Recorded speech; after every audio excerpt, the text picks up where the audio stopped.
तुम्ही जर वाहन चालवत असताना तुमच्या लक्षात आलं की तुमच्या वाहनाचे ब्रेक्स फेल झाले आहेत, तर अशा परिस्थितीमध्ये तुमच्या वाहनाचा अपघात होऊ नये म्हणून तुम्ही काय केलं पाहिजे? नमस्कार, मी Shivaji Vibhute, assistant RTO inspector, RTO office, Chandrapur.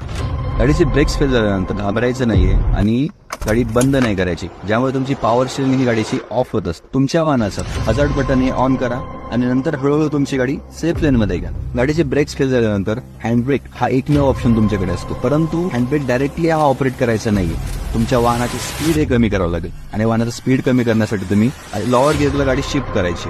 म्हणजेच तुम्ही चौथ्या गिअरवरती असाल तर तिसऱ्या गिअरवरती या, नंतर दुसऱ्या गिअरवरती या आणि मग शेवटी पहिल्या गिअरवरती या. वाहनाचा स्पीड कमी झाल्यानंतर तुम्हाला हँडब्रेक ऑपरेट करायचा आहे, परंतु तो सुद्धा तुम्हाला डायरेक्टली ऑपरेट करायचा नाही, ज्यामुळे तुमचा वाहन ही टॉपन होण्याची शक्यता असते. ऑपरेट करताना हा अप डाऊन असं करायचं आहे, म्हणजे गाडी तुमची हळूहळू एका जागेवरती थांबून जाईल.